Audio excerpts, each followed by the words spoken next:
नमस्कार दोस्तों। एक नई लर्निंग के साथ हाजिर हूँ और आज जिस कंपनी को लेकर के हम लोग लर्निंग करेंगे वो आप मेरे पीछे बैकग्राउंड्स में देख देख रहे होंगे। तो मैं किस पे चर्चा करने वाला हूँ आपको पता चल गया। और ये बेसिकली मैं चर्चा करने की कोशिश करूंगा जो स्टॉक मार्केट में जो स्टॉक का जो कारोबार है वो कैसे काम करता है, उसको जरा समझने की ज़रूरत है। और वो देखिए समझिए। आइए जरा डिस्प्ले पे चलते हैं। अभी एक आर्टिकल को लेकर के हम चर्चा करने की कोशिश करेंगे। और यदि हमारी आपको ये लर्निंग अच्छा लगा तो उसको आप लाइक और चैनल को सब्सक्राइब भी कर सकते हैं। अब यहाँ पे देखिए मैं एक डेटाबेस लेके आया हूँ और वो ये कहता है कि महानगर जो टेलीफोन है जो कि सरकार की कंपनी है जो कि इसका काम पता ही है जो जो टेलीफोन एक्सचेंज हैं या फिर जो वाईफाई और सर्विस प्रोवाइड की कामकाज करती है, इक्विपमेंट्स पे कंपनी का कामकाज रहा है। तो ये कंपनी को लेकर के रिसेंटली की बात करूं तो एक अपडेट आया था, कल की बात मैं कह रहा हूं, और आज की जो तुलना करने की कोशिश करेंगे। आखिर ये निवेशकों को साथ कुछ जो बड़े निवेशक होते हैं, जो बड़े ट्रेडर्स होते हैं, वो किस तरह से ट्रेड करते हैं और आखिर किसको फायदा किसको नुकसान बनता है वो जरा समझने की जरूरत। देखिए, अभी एमटीएनएल को लेकर के कल की बात है। कल इस स्टॉक को लेकर के 20% की अपर सर्किट लगी। अर्थात ये हुआ जो जो परसों की वैल्यूएशंस थी वो कल 20% बढ़ गया। और आज की रिसेंटली की बात करूं तो मार्केट में आज की प्राइस में करीब करीब 5% से ज्यादा की गिरावट हो चुकी है। यदि हम एक्चुअली चार्ट ग्राफ पे चलें तो यहाँ पे देख सकते हैं कि ऑलमोस्ट इसमें 5% नहीं, इसमें करीब 8% की गिरावट हुई है। अल्टीमेटली मान लेते हैं कि हो सकता है 11 से 10% भी चला जाए। तो सोचने की जरूरत ये है जो कल 20% की अप ट्रेंड बना रही थी, वहां पे इनको लेकर के क्या है वो पता है। इनको लेकर के एक गिरावट हुई 8 से 10% के आसपास। आखिर क्या हुआ, कैसे हुआ कि गवर्नमेंट ने एक स्कीम लेके आई और स्कीम ये कहा कि कल की बात है जबकि कंपनी ने ऐसा कोई अपडेट नहीं दिया था, जो न्यूज आर्टिकल में चलती नजर आई, हम उसको जरा एनालिसिस करेंगे। तो कहा कि एमटीएनएल को शेयर में रैली बनी, उसके पीछे वजह था कि गवर्नमेंट ने क्लियर किया है करीब 16,000 करोड़ का जो एसेट्स मोनिटाइजेशन था उसको लेकर के। अब ये सवाल हुआ, ये सिंपल शब्दों में समझा जाए तो ये कह सकते हैं कि एमटीएनएल ने अपनी जो पुरानी एसेट्स थी उसको 16,000 करोड़ की एसेट्स को मोनिटाइज करने की कोशिश करेगी। अर्थात ये हुआ जो अपनी संपत्ति को बेचेगी, सिंपल साधारण शब्दों में। अब इसको लेकर के मार्केट में 20% की अप ट्रेंड जाहिर होती, मतलब निवेशक इसको लगा कि शायद इतनी बड़ी रैली आएगी, लोगों ने खरीद के भर लिया। और जैसे कल भरा और आज मार्केट ओपन होती ही मार्केट 5% से लोअर सर्किट की तरफ भागती निकल के आई, जो कि 7 से 8% की आंकड़ा देती है। यदि हम इस न्यूज को डिटेल में चलने की कोशिश करते हैं, जो हमने रेफरेंस के तौर पे कहते हैं कि जो इकोनॉमिक्स टाइम्स है उन्होंने ये न्यूज को लगाई थी और उन्होंने ये कहा कि 16,000 करोड़ की जो है एसेट्स मोनिटाइज करेगी। जहाँ पे ये कहा कि शेयर ऑफ जो शेयर था इसको लेकर के उन्होंने महानगर टेलीकॉम को लेकर कहा कि 20% की सर्किट लगाई। उसमें ये कहा कि जो कंपनी है वो 16,000 करोड़ की जो है जो पेविंग्स हैं जो कि डेट्स रीपेमेंट्स की बात कहती है एंड द ऑपरेशनल्स जो रिस्ट्रक्चरिंग की बात है उसको लेकर 16,000 करोड़ का ये अपनी एक अप्रूवल मिलती नजर आई, जहाँ पे कहा कि गवर्नमेंट ने इसको लेकर के एक अप्रूव किया है फॉर द मोनिटाइजेशन को लेकर के। अर्थात इसमें ये चीज निकल के आई जिससे मार्केट में एक हलचल क्रिएट होती दिखी। और फिर ये यदि होती दिखी तो फिर मार्केट में आज इतनी बड़ी गिरावट क्यों हुआ। आखिर ये 5% से लेकर के कह सकते हैं 10% तक नुकसान किसको हुआ, अर्थात जो कल भर भर के खरीद रहे थे उनके लिए क्या नुकसान बनती दिखी। या मार्केट में इसको लेकर के कल ऐसा तो नहीं कि इनकी बिजनेस बहुत ज्यादा डेवलप कर जाएगी, महानगर टेलीफोन की जो है बिजनेस काफी डेवलप कर जाएगा, ऐसा भी आंकड़ा देखने को तो नजर नहीं है। कि सरकार यदि कुछ ऐसी स्कीम लेके भी आती है तो उसको क्या फायदा होगा जरा समझिएगा। पिछले एक साल की परफॉर्मेंस लेवल पे मार्केट में इसको हलचल क्रिएट किया।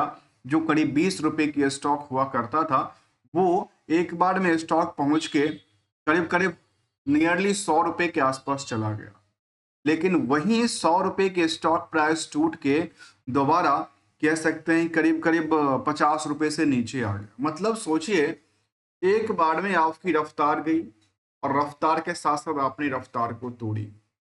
किसको फायदा किसको नुकसान वो आप समझिएगा, क्योंकि अल्टीमेटली क्या होता है स्टॉक मार्केट में, यदि 10 लोगों का नुकसान होगा तो एक का फायदा तो स्वाभाविक सी बात है, क्योंकि मार्केट इसी अकॉर्डिंगली कामकाज करती है। आइए जरा जानने, क्योंकि सभी इसी रेस में रहते हैं कि हम किसका पॉकेट कैसे काटें, सब इसी की रेस में रहती है, और किसका पॉकेट कौन काटता है ये आप अच्छी तरह से जानते हैं। जो बिग बुल्स होते हैं वही एक मार्केट के लीडर्स होते हैं, और वो जब चाहे मार्केट को एक डैम बना सकते हैं, मार्केट को दिशा मूवमेंट करा सकते हैं। एक आम निवेशक जो 2 4 5 10 100 शेयर लेके चलते हैं, उनके लिए क्या भविष्य इसमें बनती है वो जरा सोचिएगा।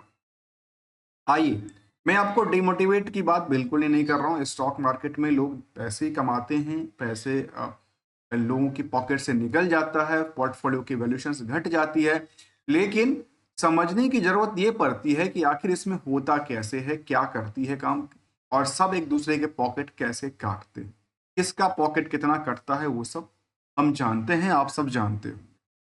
इस बिजनेस मॉडल को लेकर देखा जाए तो कह सकते हैं कि इसका जो सितंबर तक का रिजल्ट था वो करीब 17 करोड़ की 174 करोड़ का टर्नओवर था इस कंपनी का, और जो कि पिछले पीरियड ऑन पीरियड बेसिस पे आप देखेंगे तो लगातार इसमें गिरावट रही है, सेल्स लगातार गिरती जा रही है, जो ऑपरेटिंग प्रॉफिट था उसमें लगातार गिरावट रही है। आपको इसको लेकर के समझने की जरूरत है। तो इस कंपनी को, भले ही सरकार की कंपनी हो, लेकिन कामकाज आपको पता है ये कामकाज क्या करती है, जो है वो सब सामने दिखता है, कहाँ पे सर्विसेज प्रोवाइड करती है, कहाँ नहीं करती है। इस कंपनी का रिस्क फैक्टर जरा समझिए। जो इसको जो पैसे मिलते हैं अपने डेटर से, वो 234 दिन में पैसे देते हैं, जो कि मार्च 24 तक का डेटा उन्होंने दिया था। जैसे 25 का डेटा आएगा तो कुछ और भी क्लैरिटी आ सकती है जो आखिर इसमें क्या हुआ। जबकि ईयर बेसिस पे कंपनी का जो ट्रेंड था उसमें सेल्स की लगातार डिक्लाइनिंग रेशियोज थी, प्रॉफिट का जो परसेंटेज था वो लगातार डिक्लाइन कर रही थी। तो स्टॉक प्राइस में अप डाउन के सिचुएशन के साथ साथ एक साल में करीब 19-20% तक की रैली क्रिएट करती देखी गई, जबकि रिटर्न ऑन इक्विटी बिल्कुल ही साइलेंट बैठी थी। तो पीयर्स के कंपैरिजन करने पे, जिसमें कि भारती एयरटेल है, वोडाफोन जैसे कंपनी है, या जो बड़ी कंपनी जियो है, उसका तो लिस्टेड है नहीं तो फिर उसकी चर्चा होना नहीं चाहिए। फिर कंपनी है टाटा कम्युनिकेशन है, टाटा टेलीकॉम महाराष्ट्र है, ये सारे कंपनी हैं इसी सेक्टर से जुड़ी हुई है। जहाँ पे यदि हम महानगर की बात करें तो महानगर में जो भीड़ का आंकड़ा है वो काफी ज्यादा है। क्यों, देखिए कैसे। इसका बुक वैल्यू है 401 रुपए का निगेटिव, तब भी मार्केट में इसको 51 रुपए की भाव मिल रही है, जबकि हायर से हायर 52 वीक में 102 रुपए तक की भाव मिली थी, और लोअर साइड में 31 रुपए तक की भाव मिली थी। 31 रुपए से 50 रुपए जाना कितना कितना सटीकता बनाती है, और 100 रुपए से गिर के 50 रुपए पाना 50% का कट। यदि हम प्रमोटर होल्डिंग को ना देखें, क्योंकि इसमें सरकार की होल्डिंग ही ज्यादा है, अर्निंग पर शेयर नुकसान ही बुक करती देखी गई। मार्केट कैप भी करीब 3200 करोड़ का है कंपनी का, और इसकी बैलेंस शीट की यदि बात करें तो ये सारे के सारे जो फंड थे, पैसे थे, ये सारे पैसे गए कहाँ। यदि इसकी चर्चा करें तो पहले तो कंपनी 2000, मैं मान लेता हूँ 2014 से पहले कुछ और रैली थी। 2014 के बाद इस कंपनी का जो सिचुएशन रहा वो लगातार गिरती गई। अब देखिए, मैं 2014 के बाद की डेटा की बात कर, यहाँ पे 2014 तक में कंपनी के पास रिजर्व 4000 करोड़ के आसपास, 4400 करोड़ के आसपास पड़ा हुआ था। लेकिन जैसे जैसे 2015, 16, उसके बाद ये 16 से, जब आपको याद होगा 2015-16 के आसपास जियो आई थी, जियो टेलीकॉम आई थी, और जियो की सिम फ्री में बट रहे थे, तब इसकी हालत उस टाइम से क्या होती है, हम लोग कहते हैं कि एक पंचर होना, और ये पंचर होती गई, और इसकी हालत दिन पे दिन बदतर होती गई। और ये सोचिए, जो 25,000 करोड़ 25,000 करोड़ का इनका रिजर्व जो है नुकसान में है। रिजर्व पॉकेट में नहीं पड़ा है, नुकसान में है।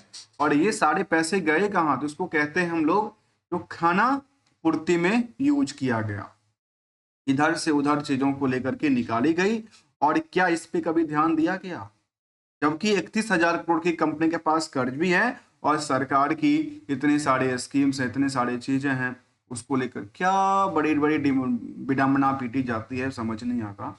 लेकिन स्टॉक परफॉर्मेंस के लिहाज से सोचिए, 4,000 करोड़ की इनके पास फिक्स एसेट्स बची है, 3,000 करोड़ की मार्केट कैप है, 25,000 करोड़ की इनके पास नेगेटिव इम्पैक्ट है, 31,000 करोड़ के कर्ज पड़े हुए हैं। और यदि इनको सरकार ने ये कहा कि हमने आपको 16,000 करोड़ के अप्रूव भी दे दिया, टाटा के साथ हमने कुछ काम भी कर लिया, लेकिन क्या फायदा है सब चीजों को? तो ये एक दिखावटी और खानापूर्ति में लगी हुई सिचुएशन लगती है। जबकि प्रमोटर के पास जो होल्डिंग है, सरकार खुद ही 58% की 56% की होल्डिंग के साथ बनी है।